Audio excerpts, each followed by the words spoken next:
Hi, my name is Kathy Kennedy, and I'm this Trust Senior Outreach Manager, and I'm here at Bridge Gardens today with Rick Bogusch, our garden director.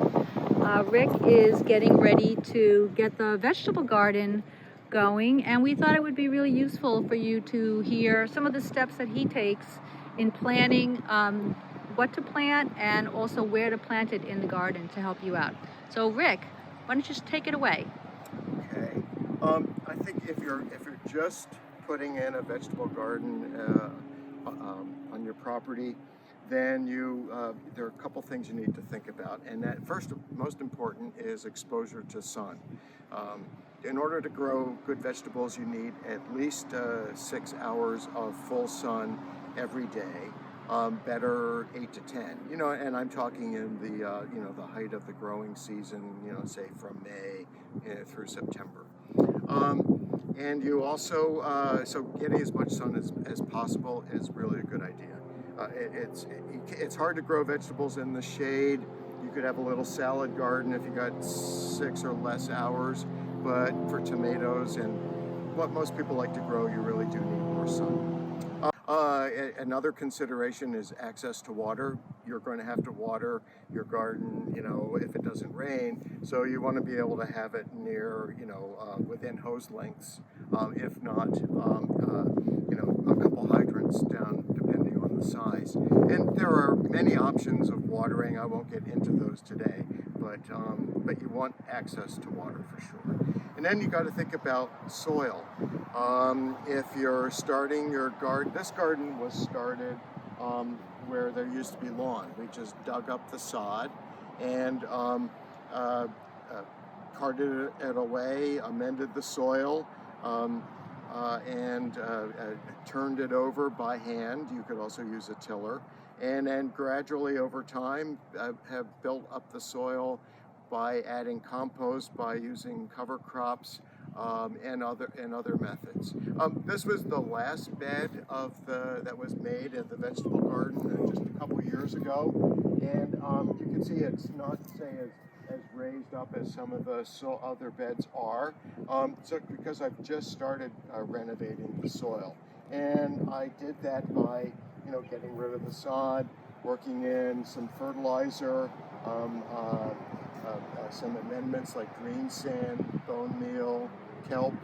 I also put a cover crop of buckwheat on this and let it grow. And then when it got to be about 6 inches tall, tilled it in with a tiller, and that added organic matter.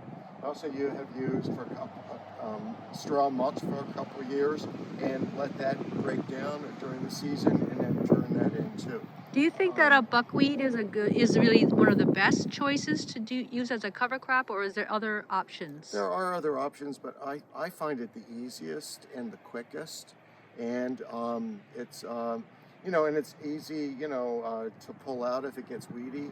I just find it readily available and just quick and easy, and literally you just throw it on top of the soil. You don't have to do anything else. Maybe keep it wet if it's going to be dry, but it will pretty much germinate on its own. So I would say a great cover crop. And over time I will continue to do this in order to build up the soil even more. I would like it to be ultimately like about this tall, and I will and then with the sides tapered up, and that's how I like to do gardens. You don't have to do it that way. You can keep it just as it is here, just slightly raised up. But I like a good depth of soil for good root development, and I just think plants, the soil dries out better, it drains better, it warms up better in the sun, quicker in the sun in the spring. So I just prefer to do it that way. But you can do it. You can still be successful if you do it another way. So do you think that there's any advantage to actually using the raised beds that a lot of people are advocating now in terms of like the wooded structure around the soil, or can you just mound it? Because I'm noticing in the gardens behind you here that a lot of these beds are, they don't have an edge necessarily, but they're tall, like you said.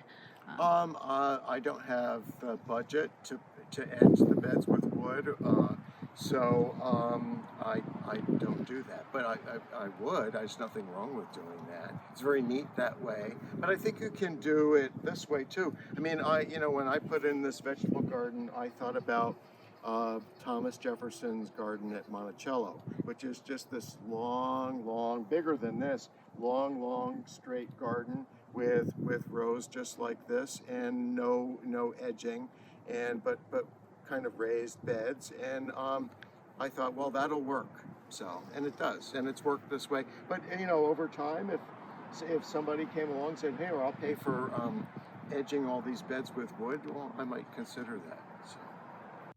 So Rick, this looks like a bed of spinach. What's happening with this? Well, this is spinach that we planted last fall, Oh. last September, and I think I got one harvest out of it, cut it down, and then I covered it with this white cloth.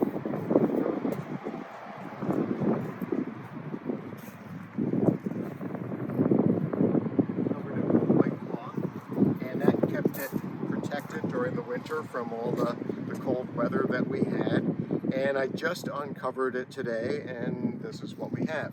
Wow. After I uncovered it, cleaned up the bed a bit, including the edges, weeded it, put down some organic fertilizer in between the rows as a side dressing, and that'll wash in with the next rain. And I would say in a week or so, I'll be able to have the first harvest. And I love doing that with spinach. You can also do it with kale and arugula too. But generally I just do it with spinach. And be able to get at least one or at least two cuttings out of the spinach, I would say, during this season. So you said you planted this last fall. Is this a good time for someone who's starting their garden to plant spinach in their new bed? You can still do, you can do spinach, and you can do it now. I'm thinking of, of putting in a row of spinach here. I'm going to be planting tomatoes in this bed this year. But before I plant tomatoes, which won't be until the end of May, I thought, well, I can get a harvest of spinach, I can get a row of spinach, I can get a row of arugula, maybe a row of radishes in there too. Plant those now, then rip them out when I'm ready to put in the spinach. How do you decide which plants should go where when you're laying out a garden, especially as someone who's a beginner? Well, there are certain plants that shouldn't be grown in the same spot every year.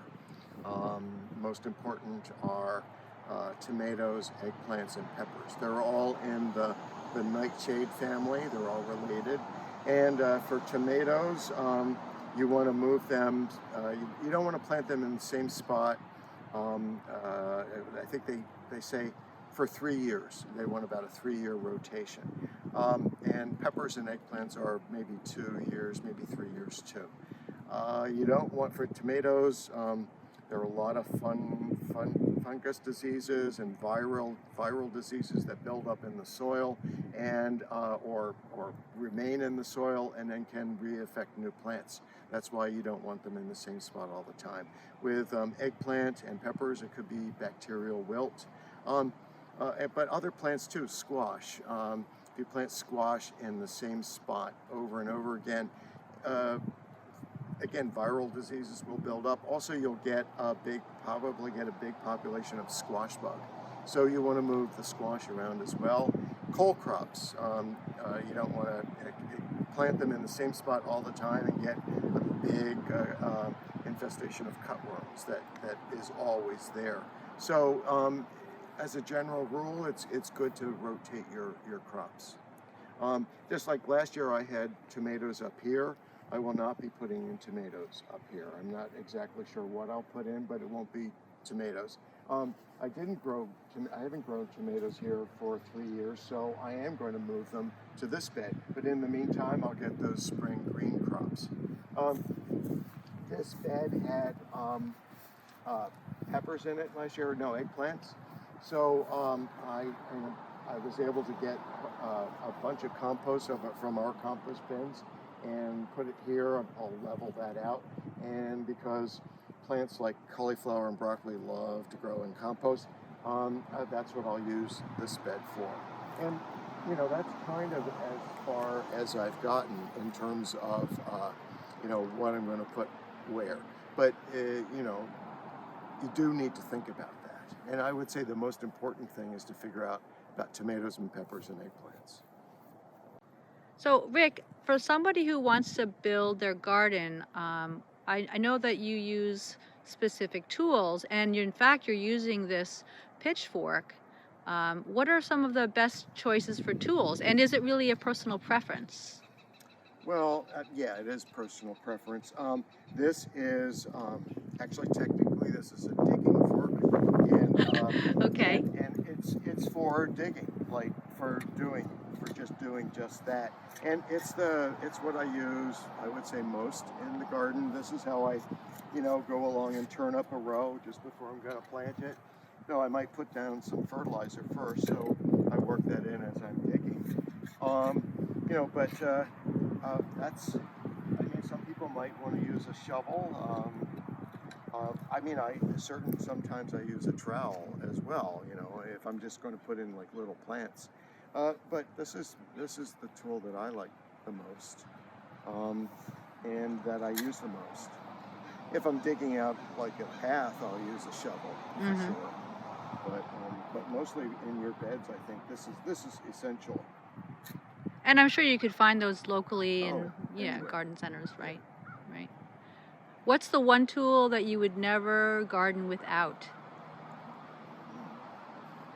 Well, I think it would be this, because in fact, I always leave them in the garden, so I don't have to go get it. It's right there because when I need it. So that's your go-to. Yes, this is, I would say, my go-to. Nice. I bought this this year. It's a soil thermometer. It's also a compost thermometer, but you can use this to check the temperature of your soil and see if it's warm enough to grow certain plants. Right now we're getting 50 degrees or less, and that's okay for arugula and radish and spinach plants, kale plants like that. They'll germinate, but it's a little too cold still for even lettuce or carrots or beets. You want more like 55 or above for those, and for tomatoes and peppers and eggplants, you want it much higher, into the 70s. So Rick, I noticed in your garden there are quite a few structures or little fence posts and things, trellises even. So can you talk a little bit about why you would use those? What kind of plants would benefit from that? Yes. Well, let's see.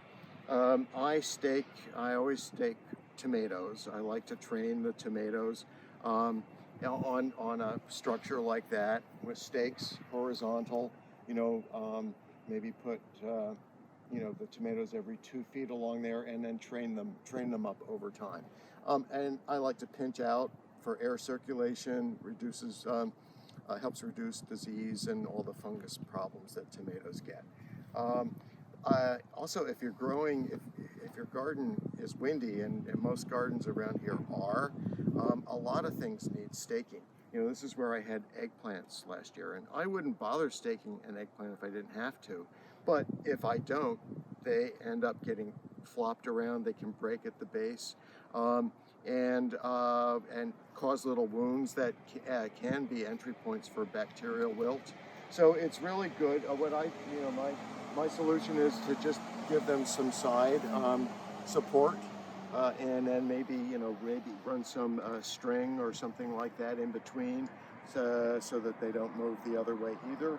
But we're real informal about what we do. We have a great supply of bamboo, so that and zip ties, some metal stakes, or wooden stakes, is really all you need to do. It doesn't have to be fancy. It can just be utilitarian, right. and as long as it works. And if you're going to grow anything like snap peas, or any peas, snow peas, pole beans, you need a trellis for that too.